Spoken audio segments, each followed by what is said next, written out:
Baru beberapa bulan masa kepemimpinan Bapak Presiden Prabowo selalu memberikan gebrakan, terutama terkait dengan keseriusannya menangani soal koruptor di Indonesia.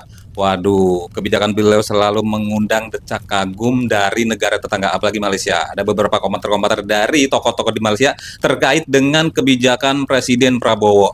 Nah, kira-kira seperti apa kebijakannya dan apa komentar warga negara tetangga terhadap kebijakan tersebut? Tetap di channel ini, jangan lupa untuk like, comment, and subscribe.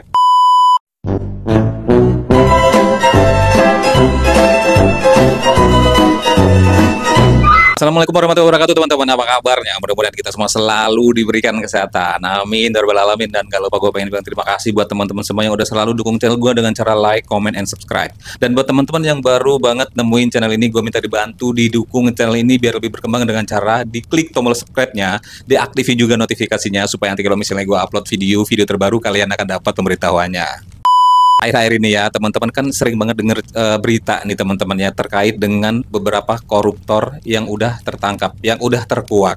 Waduh, minyak goreng yang dioplos pun sampai ketahuan zaman sekarang ya teman-teman ya. Pokoknya hati-hatilah ya buat para mereka yang suka bermain curang ya di dalam bidang apapun nih teman-teman ya.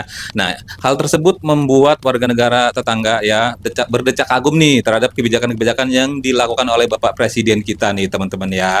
Seperti apa videonya, seperti apa pernyataannya, dan tentu saja nanti kita bakal ngebacain komentar-komentar dari para netizen nih teman-teman ya. So buat kalian yang udah pernah ngetik komentar di salah satu video, jangan kemana-mana, jangan di skip, siapa tahu komentar kalian nih yang gue baca nih ya. Kita langsung cek di video yang pertama. Jangan mengira jadi ASN hidup enak dan seenaknya. Birokrat-birokrat yang tidak mau mengikuti zaman harus kita evaluasi. Tidak bekerja dengan efisien melayani rakyat. Saya minta para menteri, para menko, coba kita pikirkan, kita rumuskan semua perbaikan sistem. Ini ada kecenderungan semua pengen jadi ASN, semua pengen jadi pegawai negeri, tahu di dalam sudah jadi tidak bekerja maksimal, ya kan? Tadi mental, kalau dibikin susah untuk rakyat, kenapa dibikin gampang? Kalau bisa lama, kenapa harus dibikin singkat? Kita sekarang harus robah, kita harus bikin semuanya mudah untuk rakyat, semua cepat, singkat. Nah, kalau ini adalah pidato Bapak Presiden terkait dengan pelayanan publik di Indonesia. Beliau pengen semuanya singkat, semua untuk rakyat, semuanya cepat, nggak usah yang mudah dibikin sulit gitu ya teman-teman ya. Kita lihat komentarnya nih, ada 1091 komentarnya ya tuh. ASN tidak hidup enak Pak, apalagi ASN Pemda tanpa tukin dan di daerah terpencil. Jangan samakan dengan ASN di kota besar Pak. Kami gaji habis di angsuran kredit. Nah, curhat ya Kak ya, curhatnya. Ada 22 komentar di bawahnya. Nah, ditambah anak kuliah dapat UKT tinggi karena pekerjaan ortunya PNS. Tuh sawah sepetak melayang demi UKT jika gaji ya Pak ya. Oh gini. Yes, yang punya sawah dan kebun kelapa sawit yang luas justru dapat beasiswa. Nih itu.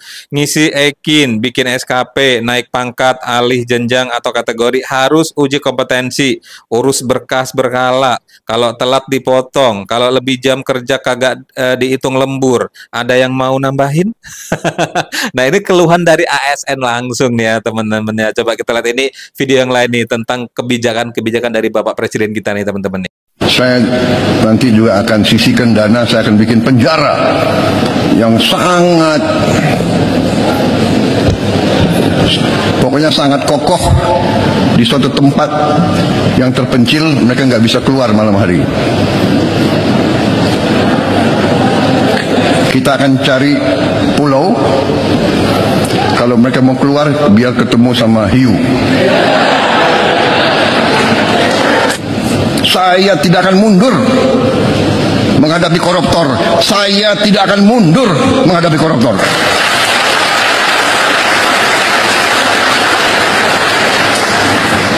Mereka harus mengerti, saya ini siap mati untuk bangsa dan rakyat ini. Saya tidak takut mafia manapun, saya tidak takut.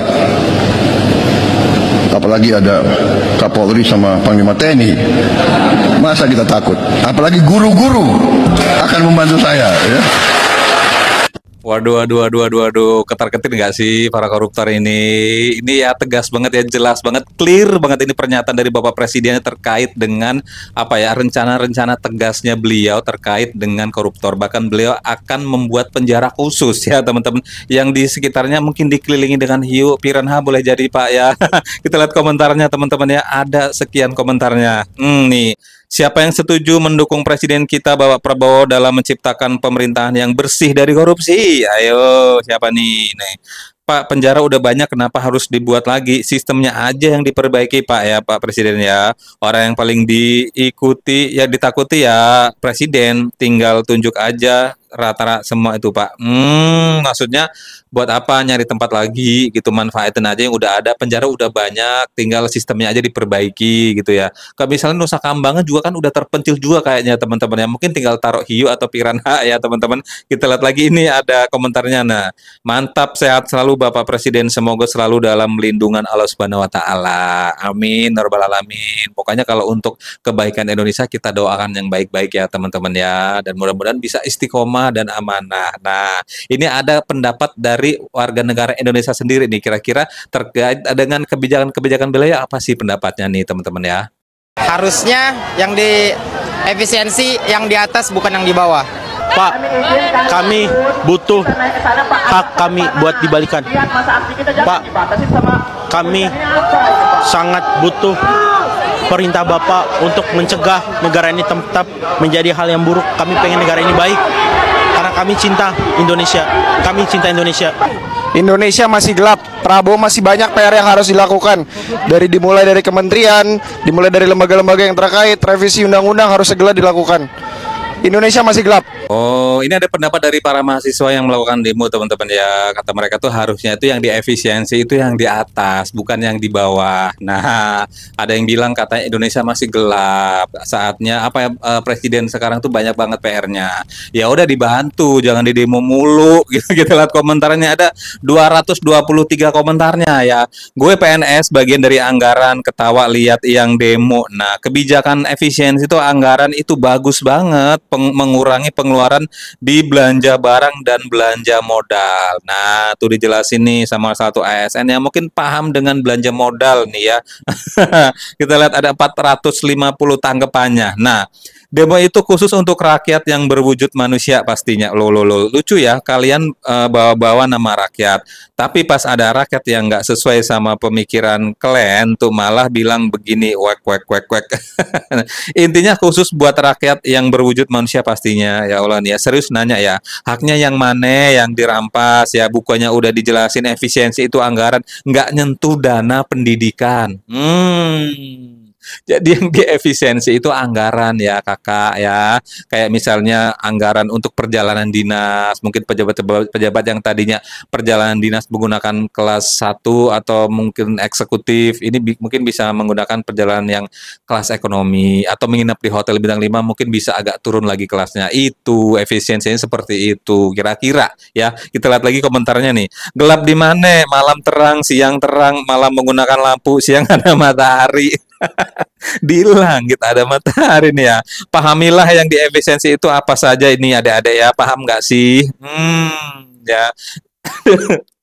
Itu tadi komentar dari adik-adik mahasiswa. Ya, mungkin mereka menyuarakan entah suara siapa, tapi intinya pengen Indonesia lebih baik ya. Kalau misalnya bilang Indonesia masih gelap, ya dibantu. Kalau misalnya bilang pemerintahan sekarang itu banyak PR-nya, ya dibantu ya. Kita lihat ini komentar dari warga negara asing, terutama dari Malaysia terkait dengan kebijakan-kebijakan Bapak Presiden Prabowo nih teman-teman ya. Inilah baru pemimpin yang mengutamakan rakyatnya. Kenyataan Prabowo yang mengatakan rakyat Indonesia yang masih ramai susah perlu diutamakan dari Rohingya adalah satu kenyataan yang cukup terpuji. Malangnya, kita tak dengar lagi kenyataan yang sama diucapkan oleh mana-mana pemimpin di negara kita. Prabowo juga mengatakan kita kena berhubung dengan badan-badan antarabangsa untuk selesaikan isu Rohingya. Ya, inilah yang sebetulnya. Isu Rohingya adalah isu ASEAN, bukan isu Malaysia dan Indonesia sahaja. Kita harus tekan Burma dan menyuruh negara-negara ASEAN lainnya untuk menggalas tanggungjawab yang sama. Apa pasal Malaysia dan Indonesia sahaja kena uruskan perkara ni? Kata ASEAN ni macam satu keluarga, tapi bila ada masalah mereka lari. saya memang cukup suka dengan Prabowo ni sejak dulu lagi. Dan saya sangat berharap agar satu hari nanti dia jadi pemimpin tertinggi di Indonesia.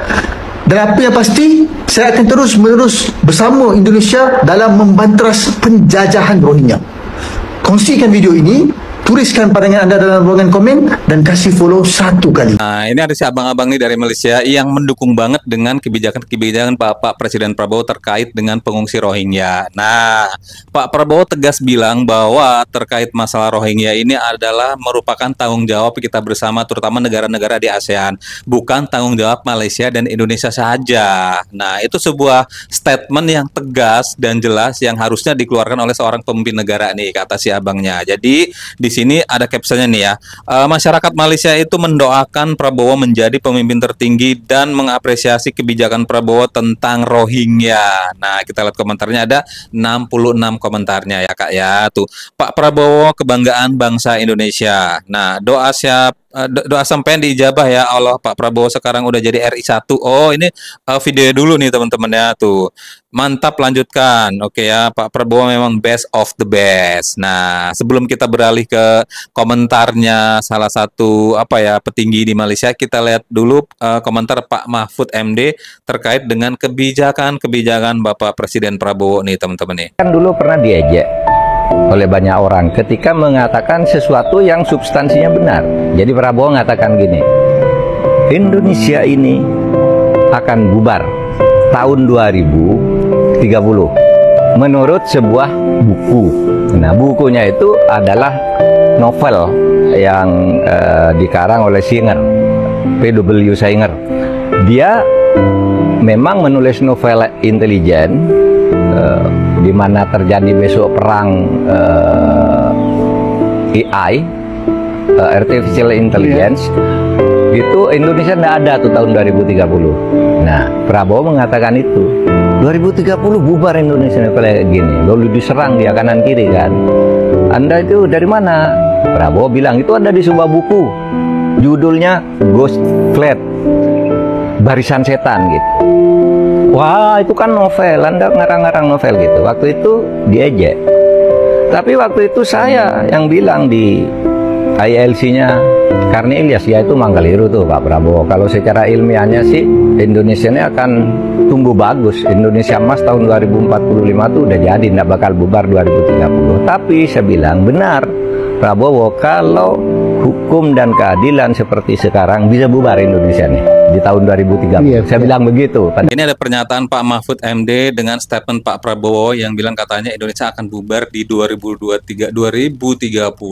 ya teman-teman, kalau hukum di negara kita masih seperti ini. Nah, waktu itu diketawain katanya, karena 2045 katanya Indonesia Emas akan terwujud, gimana 2030 bisa hancur. Nah, tapi itu benar ketika sistem hukum di Indonesia tidak berubah. Ini pendapat dari Pak Mahfud MD teman-teman. Coba kita lihat komentarnya nih ya Kak ya. Pendapat dari netizen apa sih ya tuh.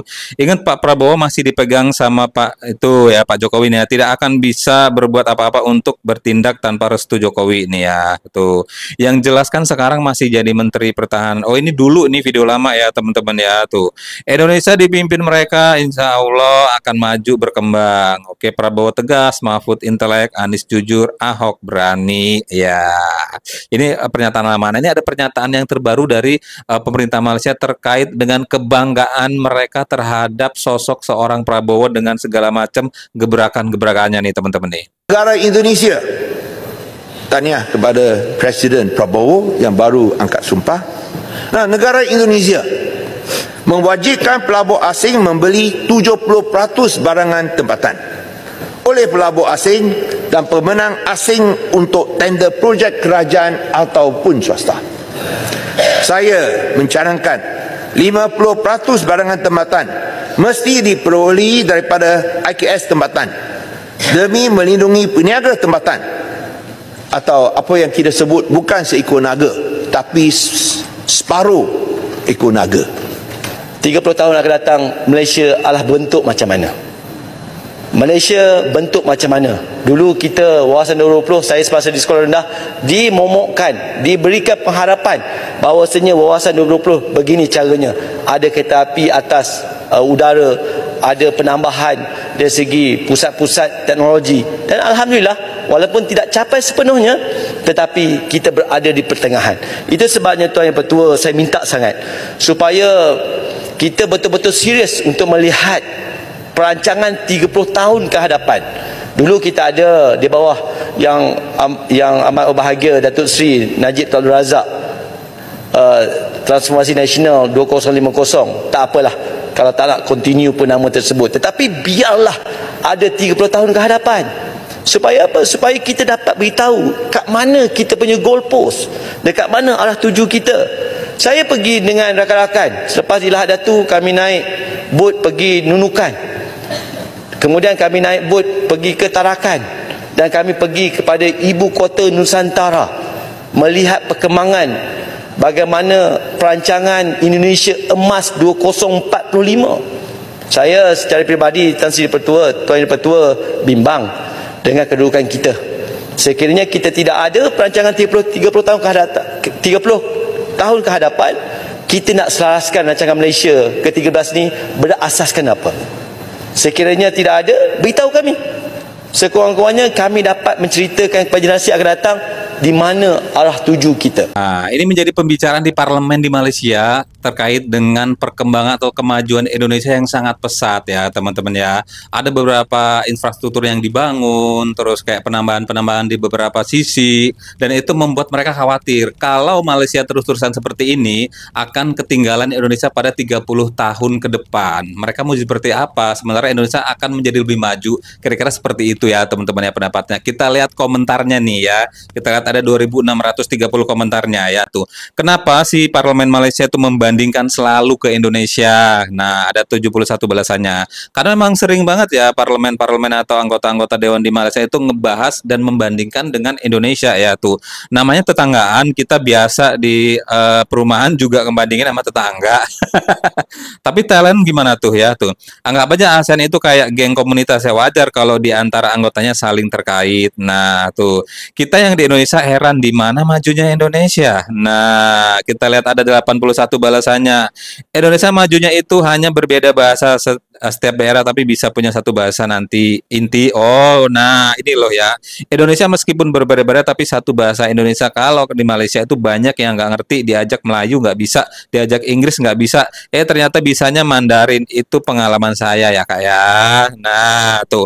Inilah kelebihan Indonesia menjadi pembahasan di parlemen Malaysia. Jadi kalau misalnya kita mau jujur, memang banyak sih ya beberapa hal yang berubah di Indonesia, kayak misalnya kereta cepat, tapi itu mungkin bisa dirasakan di beberapa kota aja dan belum menyeluruh. Mudah-mudahan yang sekarang ini dengan korupsi diberantas, anggarannya bisa dialihkan untuk pembangunan infrastruktur, mudah-mudahan Indonesia bisa lebih maju ya. Jadi Indonesia Emas 2045 itu bisa terwujud ya teman-teman ya.